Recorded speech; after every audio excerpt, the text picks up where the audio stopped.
um jogo de xadrez pelo YouTube, foi emocionante só pela narração dos caras.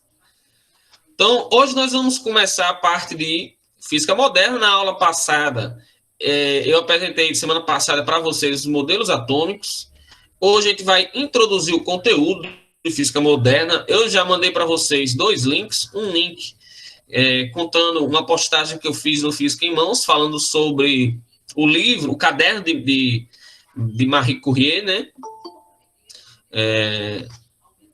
E um link do documentário de Albert Einstein.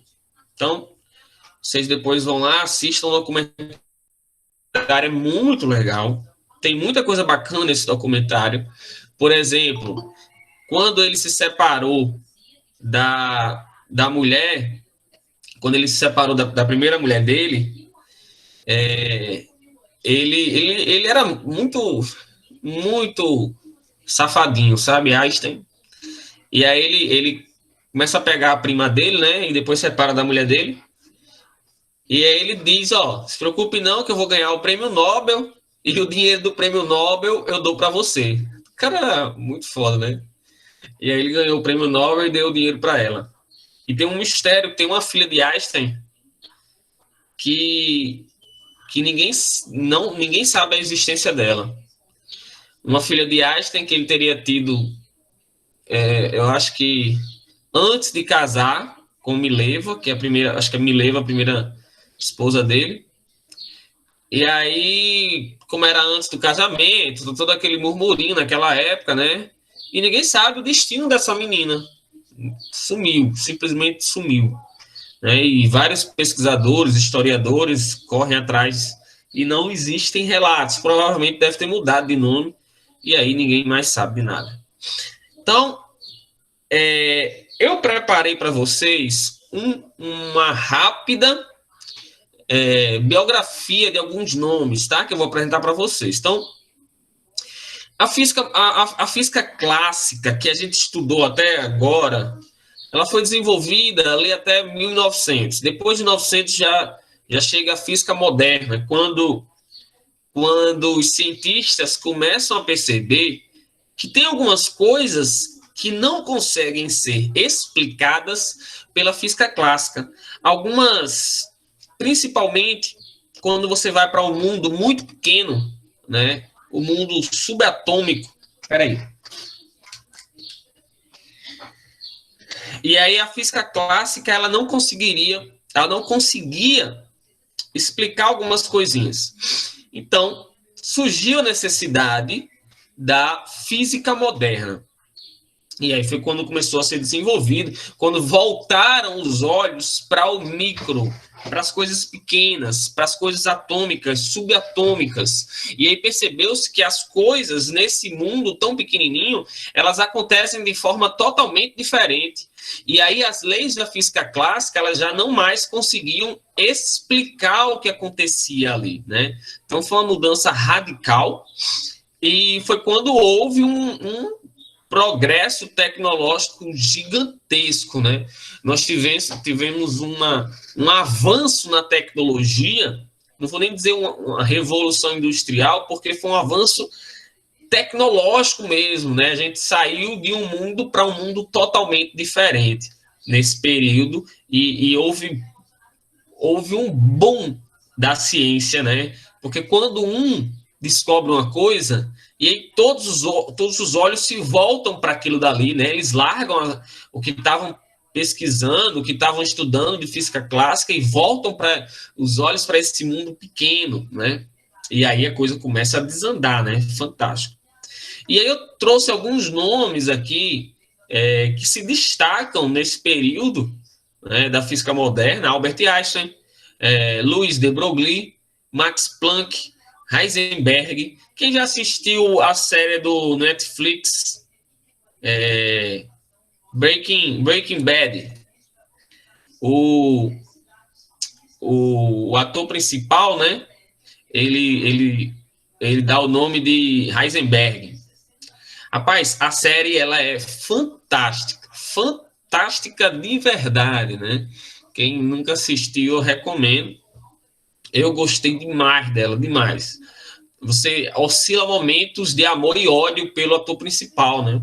Você tem pena dele, depois você tem raiva dele, depois você volta a ter pena dele. Então é muito legal aquela série. E aí tem o Niels o Bohr, né? Do átomo de Bohr.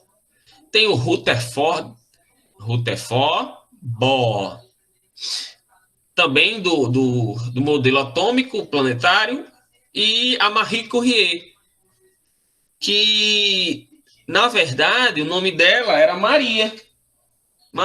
E aí, quando ela se mudou para a França, ela adotou o nome de Marie, mas o nome dela é Maria. Então, separei aqui um rápido resuminho sobre esses caras, porque são nomes. Eu nunca fiz isso, eu fiz para vocês agora. Hoje de manhã, na verdade, eu preparei isso, porque é um conteúdo que normalmente vocês não veem fácil, que a gente não trabalha facilmente, e são nomes recentes, mas que a galera não conhece. Então, eu trouxe umas coisinhas rápidas sobre eles, né?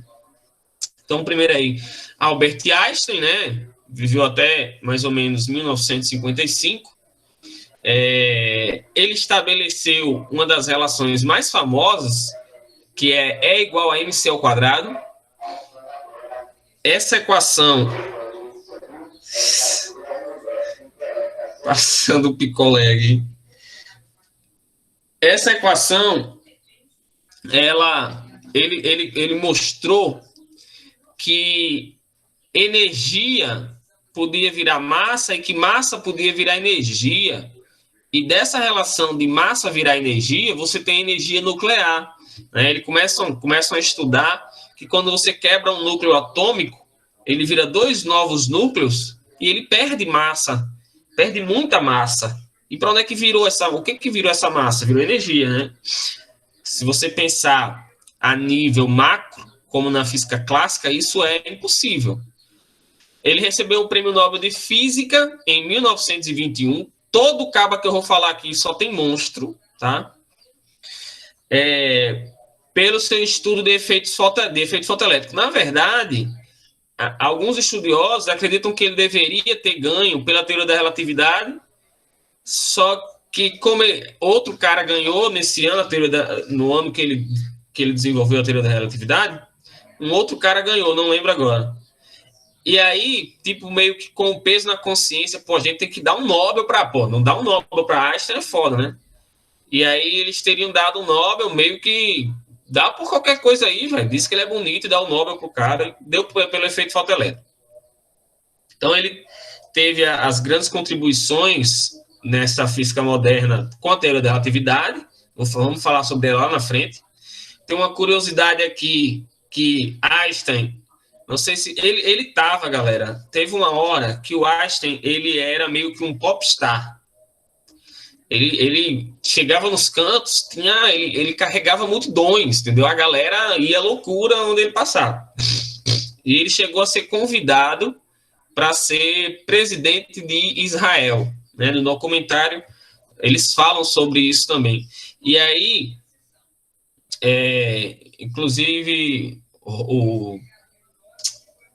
o físico... Ai, meu Deus, esqueci o nome do cara. O Hawking, que faleceu recentemente.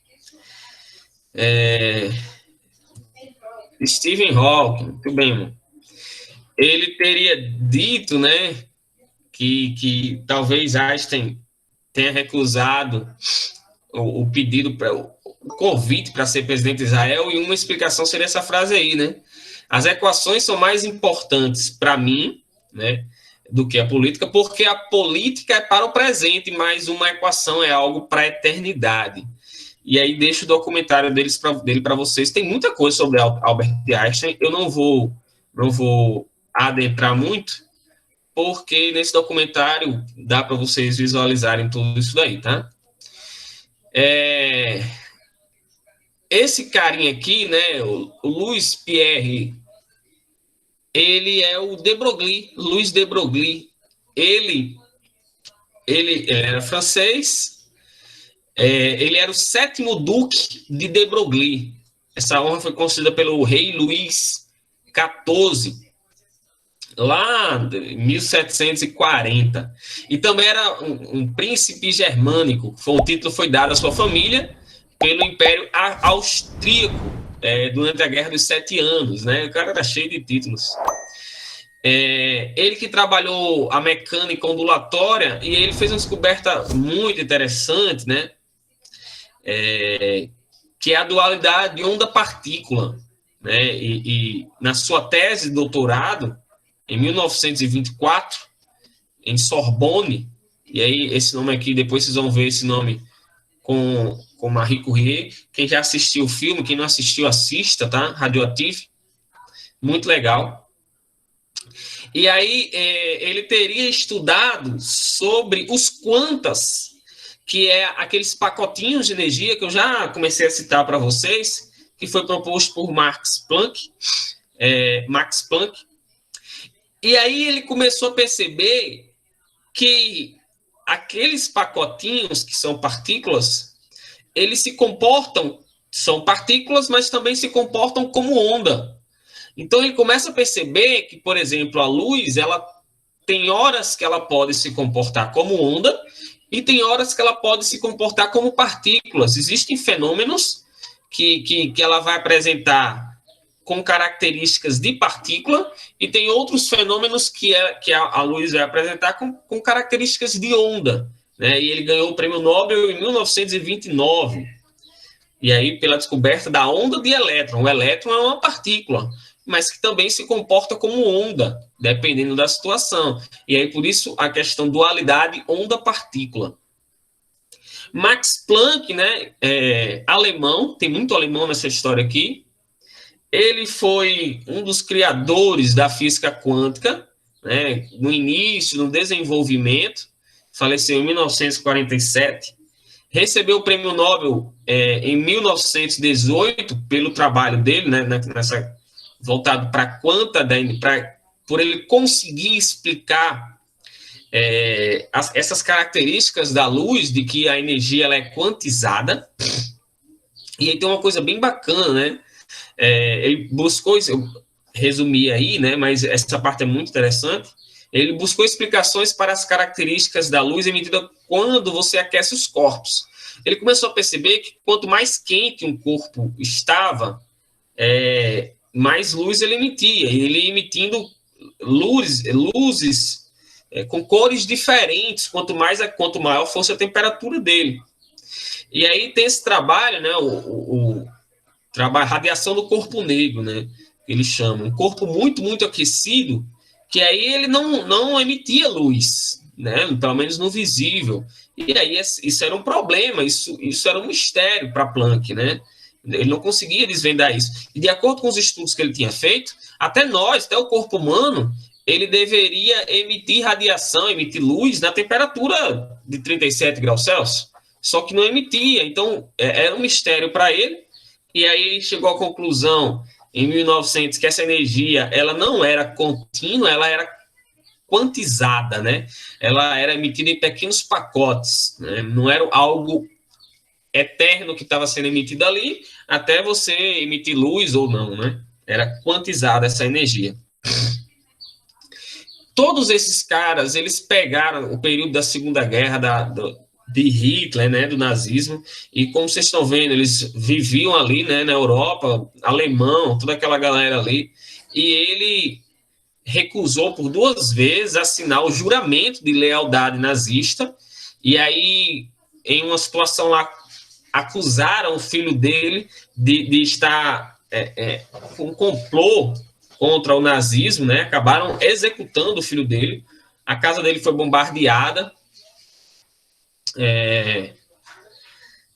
perdeu a biblioteca, perdeu metade da casa, né? Foi bem complicada essa parte da história dele. E aí, pelo erro, né, pelo que fizeram com ele, o nome dele passou a estampar Academia de Ciências, Max Planck, que era Reich, não sei o quê, passou a se chamar Max Planck, e o maior prêmio científico da Alemanha também passou a se chamar Max Planck, né?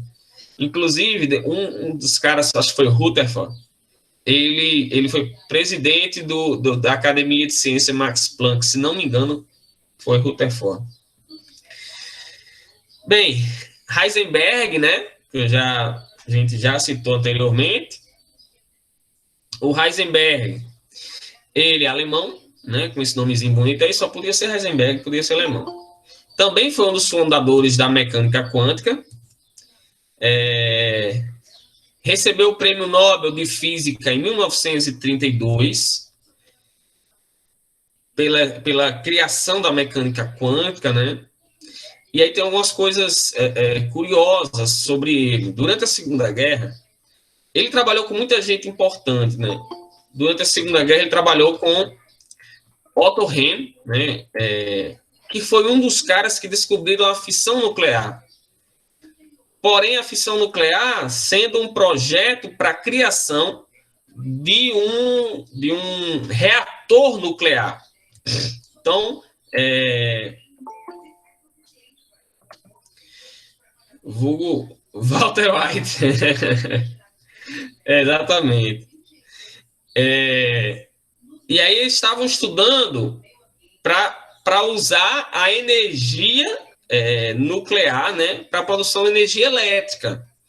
Só que era no meio da guerra, foi avançando e a pressão nazista foi aumentando em cima dos cientistas e eles foram sendo cada vez mais forçados a desenvolver essa bomba atômica.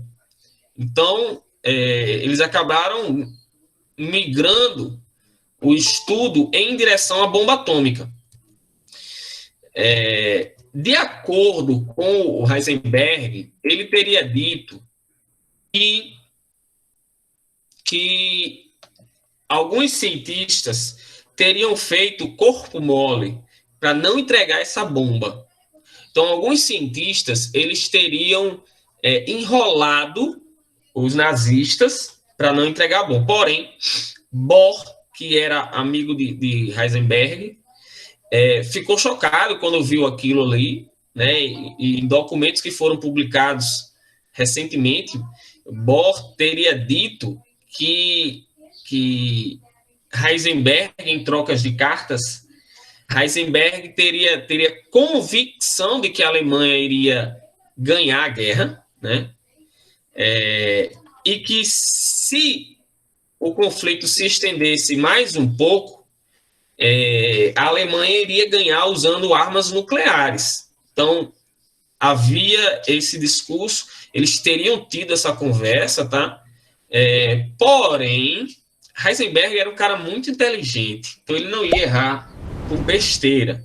E aí tem um historiador da ciência que ele teria encontrado os documentos que eram os cálculos feitos por Heisenberg para a construção da bomba atômica, e nos cálculos iniciais que ele teria feito, ele sugeriu que era necessário toneladas de urânio para você conseguir detonar a bomba atômica, né? O que não são quilos, não precisa de toneladas de urânio. E aí ficou aquele negócio, né? Pô, cara, será que ele fez isso de propósito ou foi um erro dele? Ele não iria errar um cálculo, um cara tão inteligente não iria errar um cálculo tão grosseiramente, de quilo para toneladas. Então, acredita-se que ele teria errado de forma proposital, e isso justifica até a questão do corpo mole que ele teria dito anteriormente, né? Mas houve esse moído aí em torno dele nesse período da Segunda Guerra em relação à bomba atômica. Teve alguns trabalhos logo no início que ele publicou, o Heisenberg. Ele tem o princípio da incerteza de Heisenberg e ele trabalha com cálculos estatísticos, né, com a física estatística. E aí aqueles cálculos teriam sido rejeitados por alguns cientistas, inclusive Einstein teria rejeitado um dos trabalhos dele, né? E eu acho que muito por conta da forma como ele foi buscar as coisas, né? na estatística, né? Ele teve essa dificuldade na divulgação de seus trabalhos. Bohr, a gente já conhece, do modelo atômico, né? Ele era dinamarquês, ganhou o Prêmio Nobel de Física em 1922. Ele era muito admirado por Rutherford, ele trabalhou com Rutherford, Bohr, né? Trabalhou com Rutherford, e Rutherford disse que ele era um dos caras mais brilhantes que ele já havia conhecido. Ele era amigo do Heisenberg, né, que eles trocavam as cartas, como eu tinha dito anteriormente.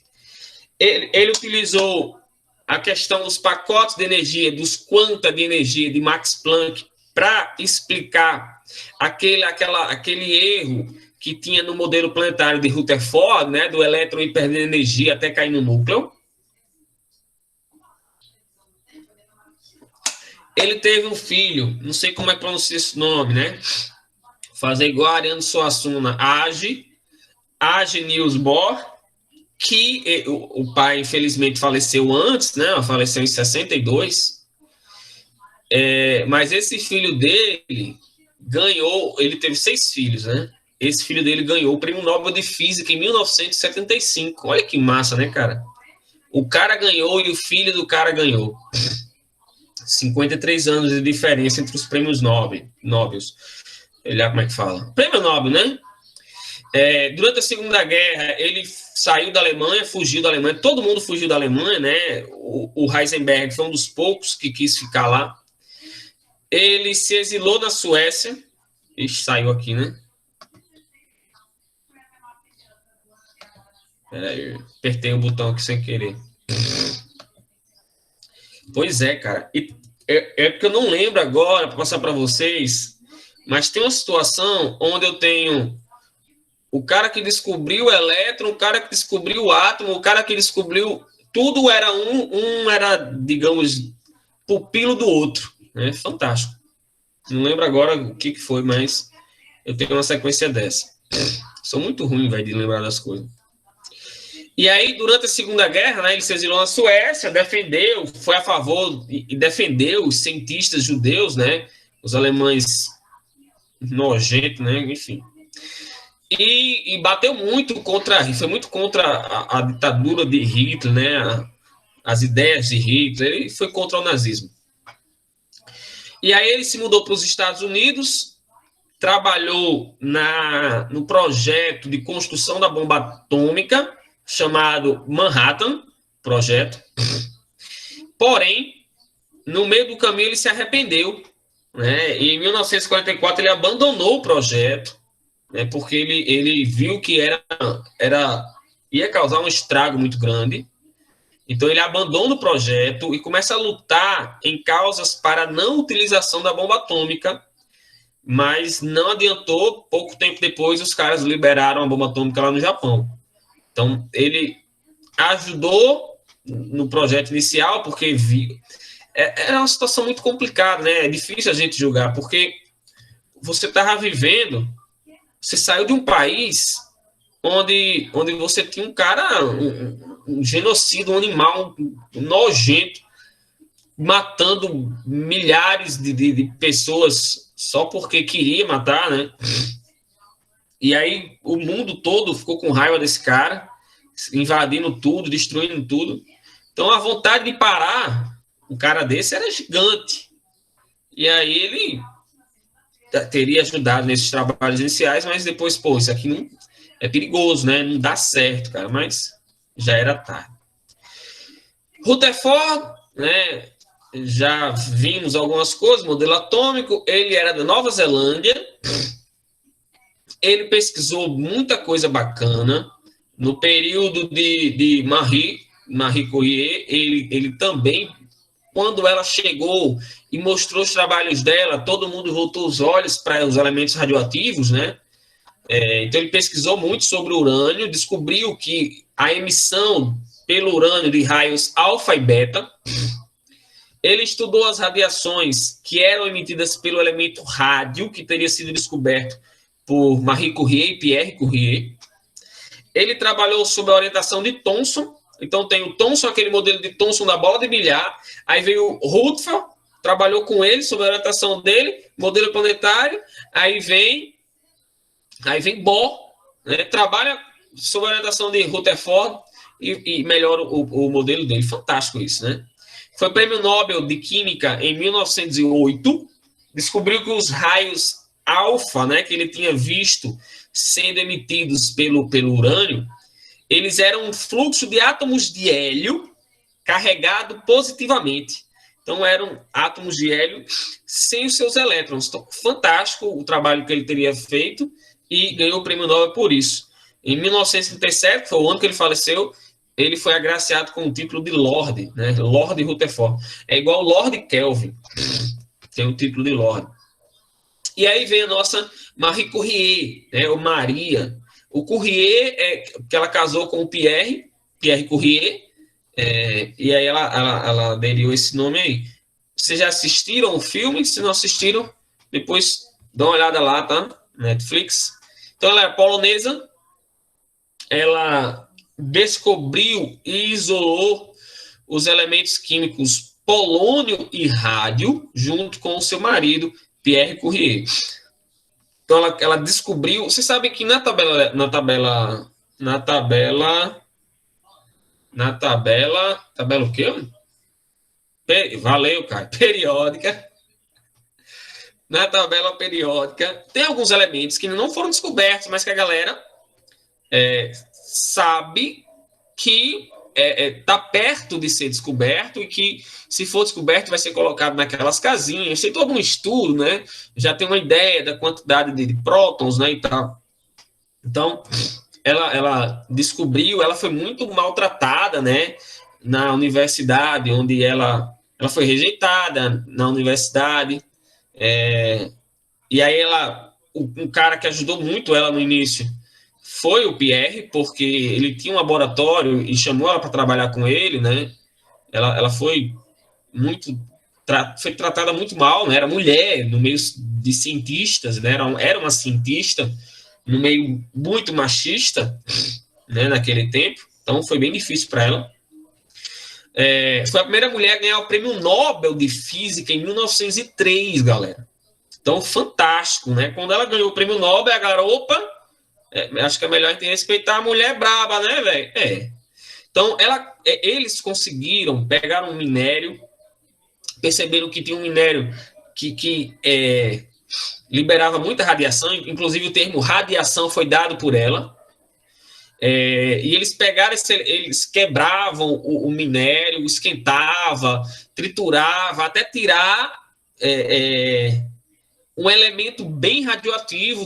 Eles separavam esse elemento radioativo, só um pozinho.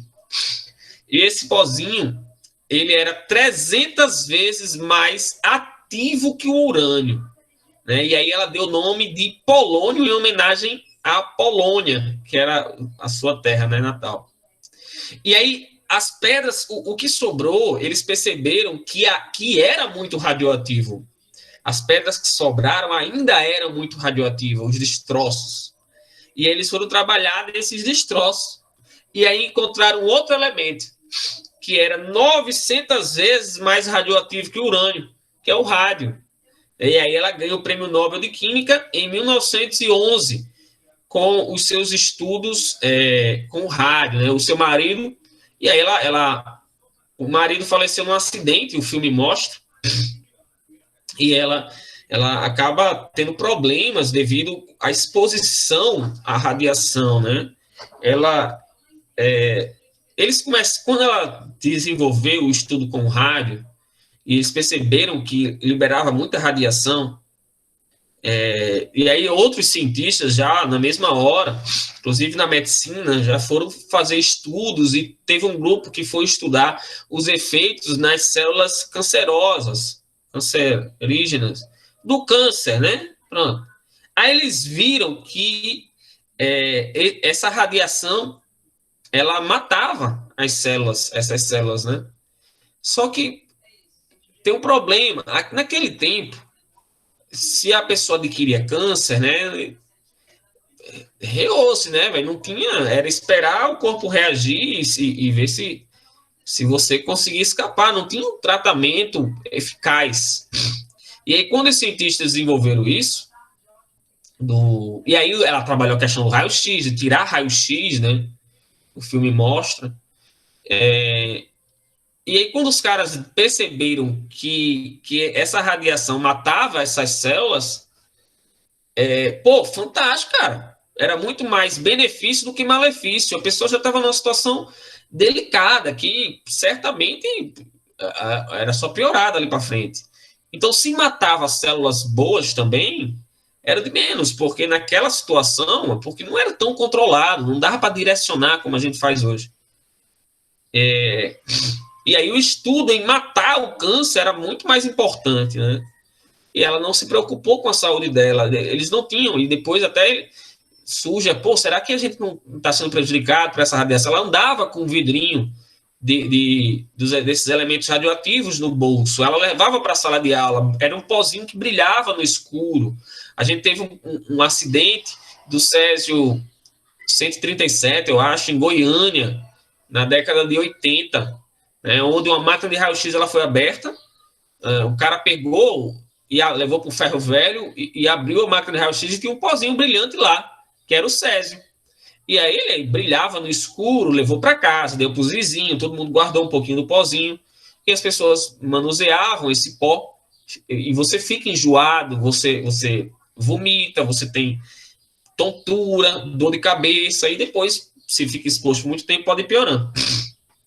Então a gente teve esse mini acidente em Goiânia. E as roupas de Marie Curie, elas estão tão contaminadas de radiação, né? As roupas, o caderno, como naquela postagem que eu mandei para vocês, que existe uma exposição, mas para entrar lá você tem que usar trajes adequados e você tem que assinar um termo ciente de que vai se responsabilizando caso dê alguma merda e você se contamine com essa radiação.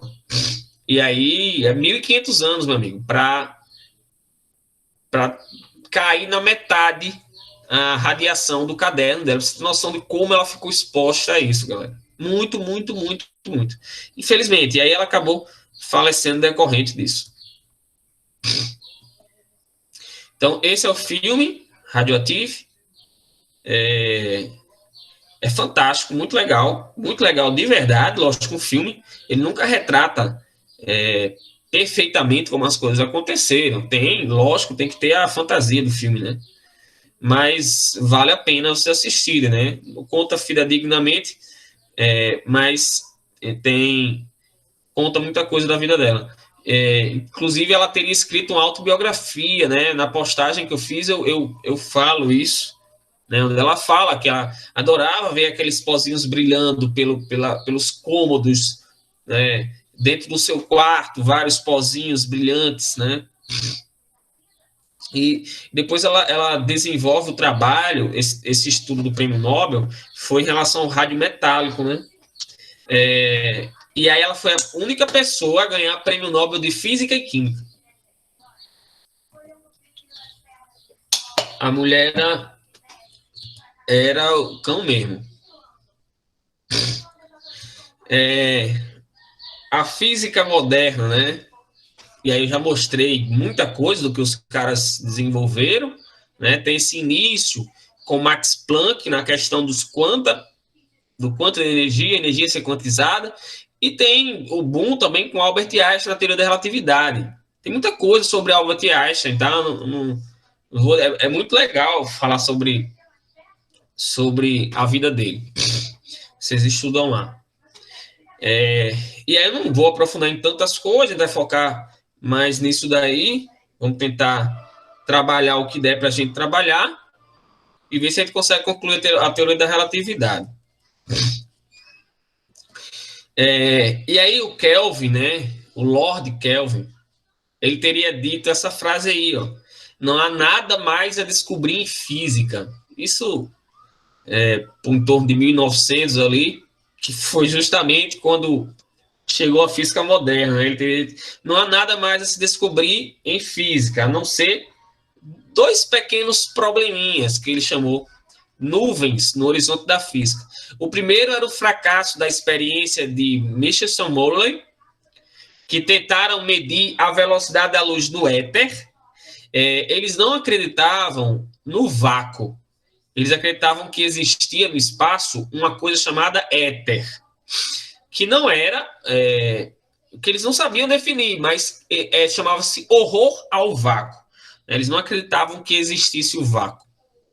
E eles tentaram medir essa velocidade da luz para mostrar que a velocidade da luz era diferente, ia dar um valor diferente, e o que eles acharam foi o contrário, que a velocidade da luz era a mesma. Então, eles acabaram provando que o éter não existia. E a dificuldade em explicar a radiação do corpo negro, né, de Max Planck lá. Então, para Kelvin, esses eram os dois últimos problemas, e depois disso, a física estava... Na verdade, ele dizia, a física está pronta. A ciência está bem... Não tem mais nada. É uma piada, né, o cara dizer isso. Não tem mais nada a ser descoberto.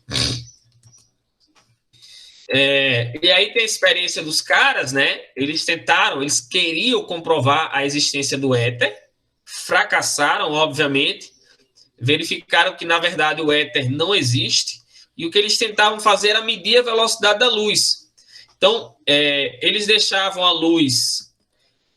Aqui um experimento gigantesco, né? E aí, resumidamente, né? Aqui não dá para ver direito. A luz entraria por uma brechinha, eu tinha que, com um semi-espelho, né, que refletia, mas deixava a luz entrar também. Então, a luz que refletisse bateria nesse espelho, ia voltar, atravessar aqui, ó, e bater no receptor. Essa luz que vem aqui, ela atravessaria esse semi-espelho, iria refletir no espelho, ó, e a reflexão voltaria para cá.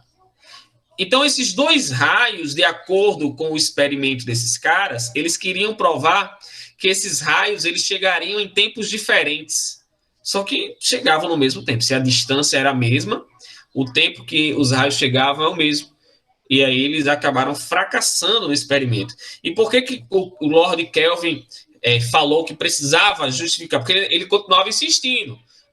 Eles continuavam acreditando na existência do éter e que aquele experimento tinha sido um erro. Teve algum erro ali, a gente precisa descobrir onde é o erro para provar que o éter existe, né? Tem lógica.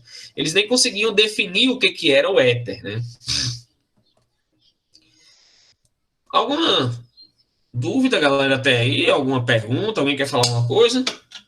Tô falando demais, tá tranquilo para vocês?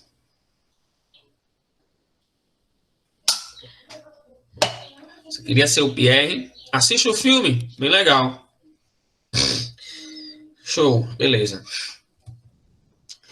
Então, vem a quantização da energia de Max Planck, né? E aí, tanto na emissão quanto na absorção, a energia do quantum é proporcional à frequência da radiação, né? A frequência da onda, a frequência da luz. Então, a energia desse quantum, esse pacotinho de energia, dependia da frequência da onda, né? E aí ele diz, ó, a onda, em 1900, né, ele propõe que a onda... na onda viajam pequenos pacotinhos de energia, né? A energia de uma onda, ela não está na onda, porque se ela estivesse na onda, um corpo ia ficar recebendo essa energia, por exemplo. Se eu tenho energia sendo emitida de forma contínua por essa luz que está aqui, ó, vindo daqui, se eu deixar esse objeto metálico exposto aqui, ele iria estar absorvendo essa energia, absorvendo toda hora, até chegar a um ponto em que ele iria começar a emitir luz, né? A aumentar sua temperatura e tudo mais. Ele não acontece isso porque essa energia não está sendo absorvida constantemente, né? Ela é emitida em pacotes. E aí, quando esses pacotes batem no corpo, ou esses átomos absorvem ou não absorvem essa energia. Então, não tem essa história de continuar absorvendo sempre. Então, a energia não é contínua. ela é dividida em pacotinhos chamados de quantum, beleza? E aí, ó, a energia de um fóton é dada por HF. A energia de um fóton é dada por H, que é a chamada constante de Planck, e F, que é a frequência. E aí, quando ele diz a energia radiante, né, de um elétron absorver a energia e emitir de volta essa energia, retornando a sua camada de origem emitindo luz, ela só pode ser emitida em determinadas em quantidades bem definidas, que eram múltiplas da energia do quantum, né? E aí, ó, onde n vale 1, 2, 3, depende da camada para qual ele vai pular. Então, aqui eu tenho a energia de um fóton, que é dada por HF. H é a constante de Planck. Lembra que eu falei semana passada, né? Que nesse estudo, quando ele foi ver que a energia era quantizada, aí o Planck teria dito, rapaz, essa energia, para eu conseguir explicar isso, eu preciso desse valor, eu preciso colocar esse valor que posteriormente chama-se de constante de Planck. Então, ele disse, para que esse negócio dê certo, eu tenho que introduzir esse valor aqui, né? A constante de Planck, a gente arredonda ela para 6,62 vezes 10 a menos 34. É uma constante, é um valor, portanto, que não varia, tá certo? É a constante de Planck. E aí alguém disse, mas de onde você tirou essa constante? Aí ele disse, rapaz, essa constante, esse número, né? De onde você tirou esse número? Aí ele teria, esse número foi um momento de desespero. Encaixei aí e deu certo. E aí, posteriormente, vários outros cientistas tentaram encontrar esse número, né? Tentaram não, fazendo outros estudos diferentes, chegaram à conclusão desse número. E aí a galera deu o nome de constante de Planck, né? Perfeito. E aí vem a ideia do quanta de energia, né? Que a energia ela era quantizada. Que mais? E tá aqui a constante de Planck, né? Que pode ser expressa em Joule vezes segundo. Até aqui, tudo bem? Alguma pergunta? Tinha falado já isso para vocês.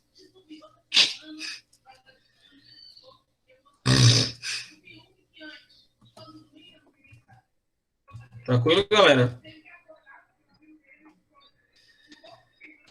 Bem, aí eu tenho aqui o efeito Compton, ou espalhamento Compton, né? Observando os raios-x, Compton percebeu que quando atingia a matéria, um obstáculo, uma placa de metal, por exemplo, parte dessa radiação ela era espalhada. E aí, quando ele foi estudar essa radiação que era espalhada, né? E por isso espalhamento Compton. Quando o Compton foi estudar essa radiação que estava sofrendo esse espalhamento, ele percebeu que a frequência dessa onda espalhada era diferente, no caso era menor, do que a frequência da onda que atingiu o objeto. Então ele percebeu o seguinte, o fóton tá aqui a onda de raio-x sendo emitida, tá certo? E aí, quando essa onda eletromagnética atinge o elétron, esse elétron, ele se movia, ele saía, ele era arrancado dali, ele entrava em movimento. Na hora, se esse elétron se moveu, então é porque ele recebeu energia. Tem aquela coisa, por que a gente não consegue ver um elétron, né? Professor, é possível ver um elétron? Não. Por quê? Porque para você ver qualquer coisa, você tem que colocar luz. E se você colocar luz para ver um elétron, na hora que você fornecer luz para ele, ele vai sair do canto, porque luz é energia. Então, essa energia, parte dela é absorvida pelo elétron, e o elétron sai. E aí ele verificou que na hora que essa onda, que esse fóton que bateu no elétron espalhava, na hora que esse fóton vinha para cá, ele já tinha, olha que a frequência mudou. A frequência do azul, que é a que chega, está muito maior do que a vermelha, que é a que sai.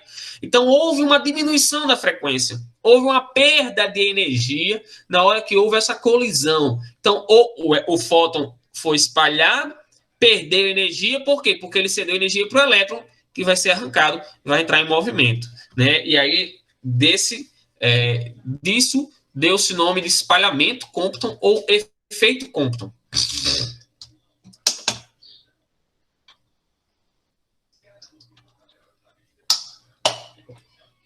Então, aqui, ó, ele está inserindo raio-x. Quando esse raio-x bate no elétron, o elétron era arrancado e se movia nessa direção. E esse raio-x ele acabava sofrendo um desvio, ele era espalhado. A frequência dele diminuía, o que provava que ele acabava perdendo energia, porque, na verdade, ele cedeu energia para o elétron. Tudo bem? Né? E aí entra numa coisinha que eu vou falar para vocês daqui a pouco.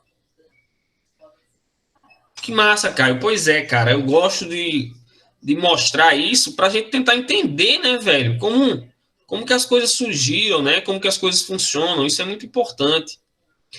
E aí o Compton, e vocês vejam que tá tudo ligado, né? Houve um boom, como eu falei, quando um estuda uma coisa, os outros já voltam os olhos.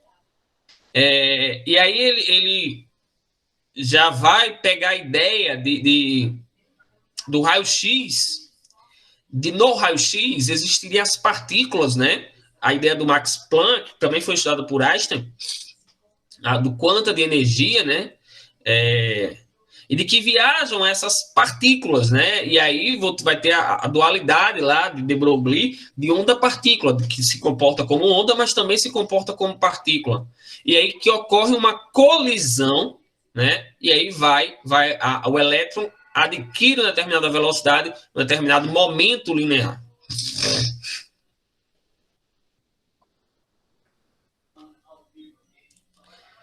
Aqui eu tenho a equação, né?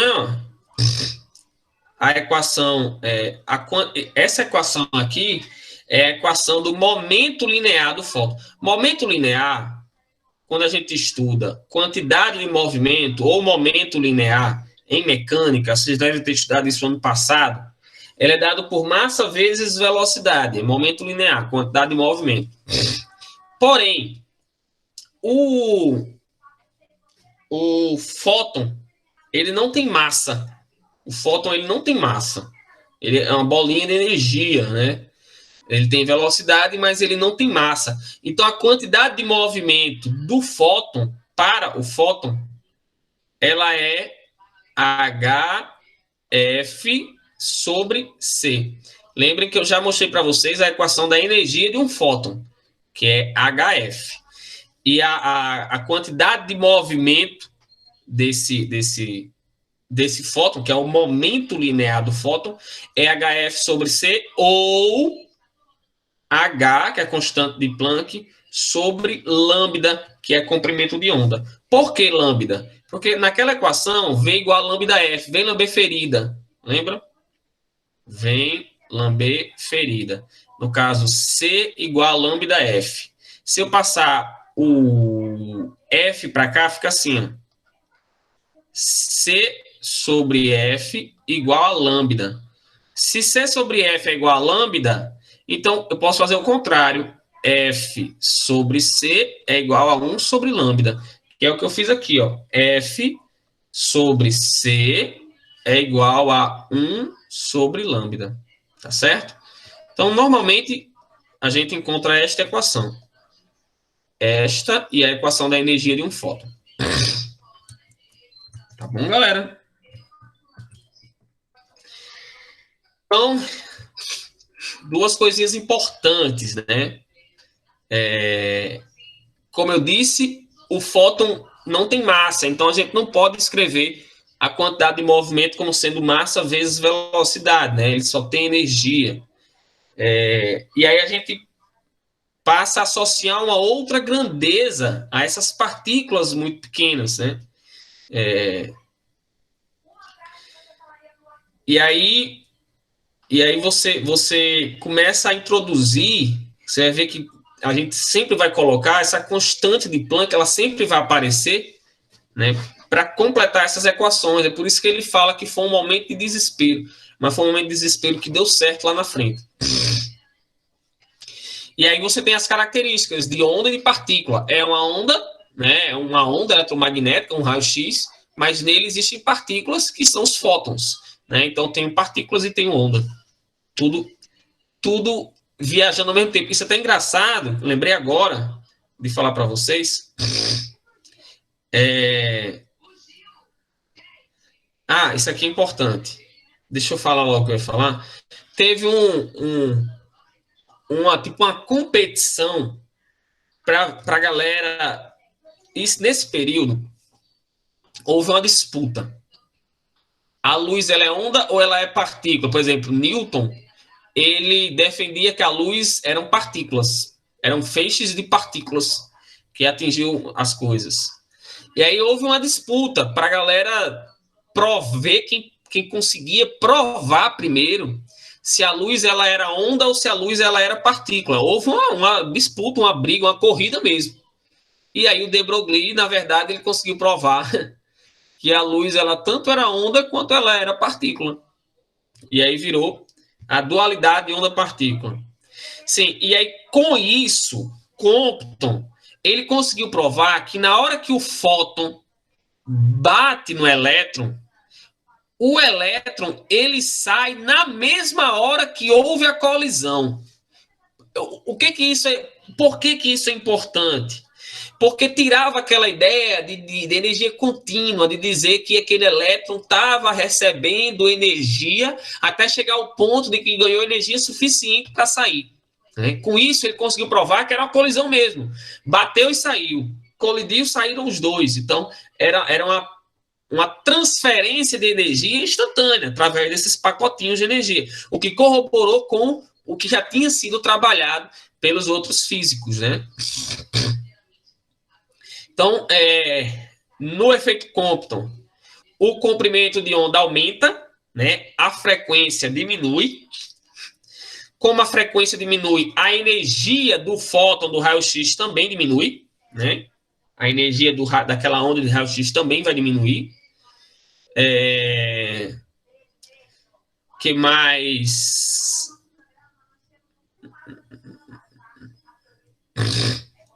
Acho que isso aqui a gente já falou. Tá aí a colisão instantânea. Na mesma hora que colide, sai o elétron com uma certa velocidade e o raio-x se espalha para o outro lado com uma frequência menor, né, com menos energia, porque a energia foi transferida, parte dela, para o elétron. E aquela coisa, o que tem de interessante nisso? Se a energia fosse contínua, mesmo que esse elétron absorvesse a energia toda a energia da onda para ser arrancado, ele iria receber aquela energia do raio-x e iria sair. Não ia ter reflexão daquele raio-x, não ia ter um espalhamento. Ele apenas iria absorver aquela energia, não ia mais existir raio-x, e ele iria sair, ele iria arrancar com toda a energia daquela onda. Então, porque de acordo com a física anterior à física clássica, ele teria que absorver toda a energia. Não teria como absorver metade da energia daquela onda e a onda continuar com a outra metade. Então, com isso ele provou que era transmitido em pacotes de energia, né? Muito legal isso daí. Tem uma travada aqui agora. Aqui eu tenho o espectro eletromagnético, que é o que mostra todas as ondas que a gente conhece. Aqui é na frequência, né? Aqui é a frequência maior. Eu tinha mostrado para vocês o contrário, né? Aqui eu tenho a onda de rádio, AM, a FM mais para cá, frequência modulada, FM, grande frequência. Amplitude modulada, AM, grande amplitude. Diferença. A onda de FM é a onda mais bonita, o sinal é mais bonito, ela tem mais energia. É uma onda de curto alcance, porque o comprimento de onda é pequeno. AM, onda grande, consegue contornar facilmente os obstáculos, porém, tem pouca energia. É uma onda de comprimento grande, vai a grandes distâncias, mas o sinal é ruim. E aí tem o micro-ondas, o infravermelho, a luz visível, que é bem pequenininha, que é só isso aqui que nós conseguimos ver. Ultravioleta, raio-x, raio beta, raio gama, o diabo 4. Quanto mais para cá, maior a energia dessas ondas, né? A dualidade da partícula, que eu já expliquei para vocês, né? A luz, ela pode se comportar tanto quanto onda como partícula. Na hora que essa luz, ela colide, ela choca com outra matéria, vai haver absorção, vai haver energia, uma liberação ou absorção de energia. Ou essa colisão está mostrando que a onda se comporta como partícula, pequenas partículas. Mas quando ela reflete, quando ela refrata, quando ela sofre difração, quando ela sofre interferência, a luz está se comportando como onda. Então, e aí eu tenho o que o físico, né, Louis de Broglie, provou que a luz se comporta tanto como onda quanto como partícula, que é a dualidade onda-partícula.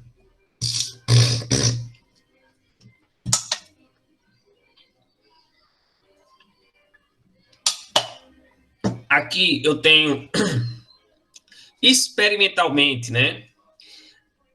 Eles conseguiram mostrar, provar que partículas ou matérias, vocês, eu, também nos comportamos como ondas. Nós também emitimos ondas, só que o comprimento de onda emitido pela gente, né, é muito pequeno. Então, a gente tem aqui a energia, a equação de Einstein, né, da energia, onde ele fala que a energia pode virar matéria, que a matéria pode virar energia, né? E eu tenho a equação da energia de um fóton. E aí, se eu juntar essas duas equações, eu chego nisso daqui, né? Ó, juntando a primeira com a segunda. Igualando as energias, né? Eu chego no comprimento de onda. O que é esse comprimento de onda aqui? Esse comprimento de onda é o comprimento de onda de uma partícula, que caracteriza que uma partícula também se comporta como onda, eu ou você. Então, se você pegar essa equação, pegar a constante de Planck, jogar a sua massa e o valor da velocidade da luz, que é 3 vezes 10 a oitava metros por segundo, você vai achar quanto vale o seu comprimento de onda. É muito pequenininho e por isso não interfere em nada.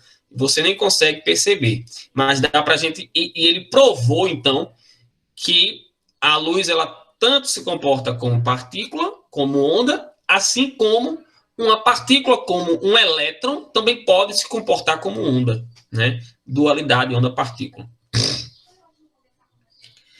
E aí que essa natureza, ela se completa, né? Ora se comporta como um, ora se comporta como outra. Esse bonitão aí. Aqui tem a difração de elétrons, mas eu não vou nem aprofundar, que não vai dar tempo para a gente, senão eu vou tomar aula do outro colega. Onde você vai ter, eles provam, o Davidson e Germer, eles provam que o elétron, ele se comporta como onda. Ele joga um feixe de elétrons e esse feixe de elétron, ele vai sofrer difração e vai sofrer uma interferência nesse objeto. E na hora que os elétrons, eles colidem nesse objeto aí, você consegue ver essas marcas aqui, ó. Você consegue visualizar um padrão de interferência construtiva e destrutiva, igual eu tinha mostrado para vocês anteriormente em ondas. Eles conseguiram provar que o elétron, ele sim se comporta como onda. E o elétron é uma matéria, é uma partícula, tem massa. E eles conseguiram, a partir desse experimento, mostrar que um elétron também se comporta como matéria, ou também se comporta como onda. É fantástico. E está aqui o experimento, em laboratório seria isso, né? Quando o feixe de elétrons ele sofre difração e colide nessa camadazinha branca leitosa, né? Eu vou ter aquele esquema de transferir energia, os elétrons saltam e quando retornam emitem luz. E aí você tem essa figura de interferência em franjas claras e escuras, claras e escuras. Isso é fantástico, galera. E aí nós vamos parar aqui, tá? Em fissão nuclear, tem um slide só para fissão nuclear, e eu vou mandar para vocês, quem tiver curiosidade, quiser dar uma lida, onde eu detalho mais o negócio, mas por enquanto a gente vai parar aqui em fissão nuclear, e próxima semana a gente continua. Conto com vocês para vocês darem uma olhadinha lá no documentário. É até chato você passar um documentário em sala de aula, né, que a galera dorme, então a gente aproveita esse momento para vocês visualizarem aí em casa, tá certo? Quem não botou presente, coloca presente. E era isso que eu tinha para mostrar para vocês. Espero que vocês tenham gostado. Um beijo no coração de todos. Fiquem com Deus e até a próxima quinta. Lembrando que próxima semana é a nossa última semana de aula.